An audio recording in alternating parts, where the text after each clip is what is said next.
Shalom saudaraku, terima kasih saudara telah kembali bersama kami untuk mengikuti pemberitaan firman Tuhan. Saya mau mengingatkan kepada saudara, apabila ada seorang hamba Tuhan mengajarkan kepada saudara bahwa di luar Yesus atau selain Yesus masih terdapat cara lain untuk beroleh keselamatan, maka saudara harus tegas menolak akan hal itu. Yesus adalah satu-satunya juru selamat, ya. Tidak ada lagi yang lain, saudaraku. Tidak ada juga cara yang lain, saudaraku. Nah, saya kenapa mengatakan ini, saudara? Karena saya menemukan sebuah video di mana seseorang di dalam video itu yang mempunyai subscriber sampai 125.000 itu mengatakan bahwa kalau engkau tidak menerima Yesus sebagai Tuhan dan Juru Selamat, asalkan engkau bisa atau mampu melakukan apa yang terdapat di dalam Galatia 5 ayat 22 dan 23, maka engkau pun dapat beroleh keselamatan. Apa yang dimaksud dengan Galatia 5 ayat 22 dan 23? Nah, baik saudara, saya sampaikan kepada saudara, di sana dikatakan begini. Tetapi buah roh ialah kasih, sukacita, damai sejahtera, kesabaran, kemurahan, kebaikan, kesetiaan, kelemah lembutan, penguasaan diri. Tidak ada hukum yang menentang hal-hal itu. Nah, karena firman Tuhan ini ditutup dengan tidak ada hukum yang menentang hal-hal itu, maka dia mengasosiasikan bahwa kalau ada seseorang yang mampu melakukan apa yang tercantum di ayat 22 dan 23 itu, maka orang itu hidup dalam kebenaran. Karena tidak ada hukum yang menentang segala sesuatu yang dia lakukan tersebut. Orang ini lupa, ya, kalau bicara keselamatan itu adalah terkait dengan dosa. Ya, Yesus datang ke dalam dunia ini, dia untuk menebus dosa manusia. Jadi kalau kita hanya dapat melakukan yang Galatia 5 ayat 22 dan 23, dosamu itu bagaimana diampuni? Perbuatan baik apapun tidak akan mampu untuk menghapus dosa manusia. Ya. Jadi kalau kita berbicara keselamatan itu sesungguhnya adalah bicara mengenai dosa kita. Dosa yang diterima sejak semula Adam dan Hawa berdosa. Nah, kita ini sudah otomatis mendapatkan dosa itu karena manusia pertama sudah berdosa, maka keturunannya atau selanjutnya manusia juga mengandung dosa. Nah, oleh karena itu Yesus datang menebus dosa manusia.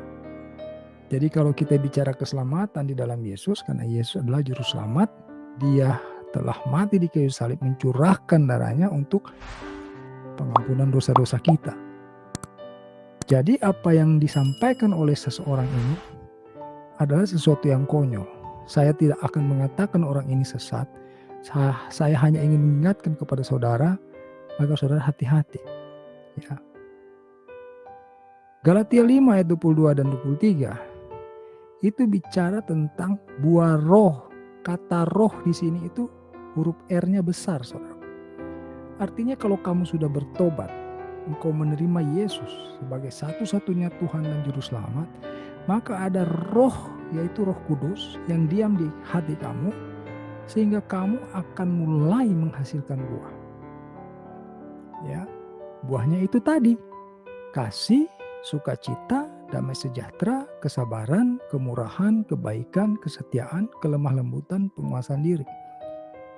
Jadi hal itu merupakan buah dari orang yang sudah menerima Roh Kudus.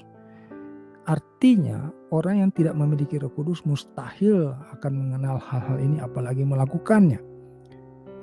Jadi jangan sampai saudara terkecoh, ya. Kalimat yang ada di bagian penutup, ya, atau kata-kata yang terdapat di bagian penutup, tidak ada hukum yang menentang hal-hal itu. Itu bukan berarti penebusan dosa. Oleh karena engkau mampu melakukan itu lalu engkau ditebus dosanya. Tidak demikian, saudara. Dosa kita, dosa manusia itu ditebus oleh darah Yesus. Tidak ada yang lain, saudara.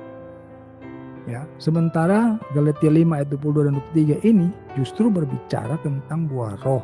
di mana roh yang dimaksudkan di sini adalah roh Allah, Roh Kudus.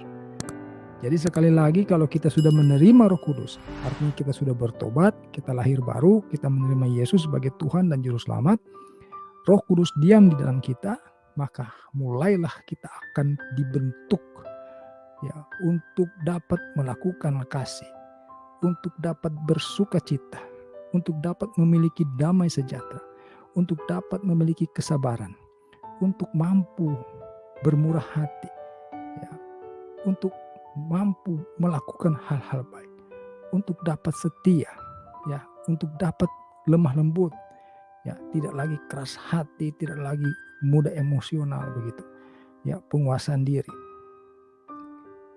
Jadi hati-hati saudara, penyesat hari ini bukan muncul sebagai nabi palsu, tetapi justru mereka mengambil ayat Alkitab, diputarbalikkan faktanya, diputarbalikkan maknanya, lalu diajarkan.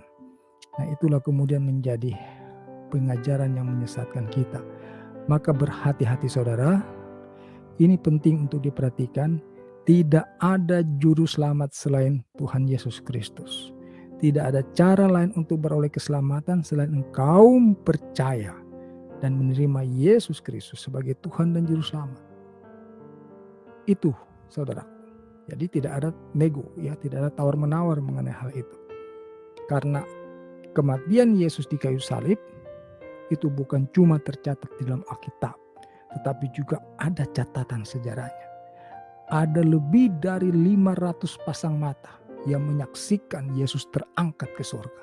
Kurang apa lagi saudaraku? Jadi jangan kamu mau disesatkan oleh pengajaran-pengajaran semacam itu. Terima kasih saudara telah memperhatikan pemberitaan firman Tuhan kali ini.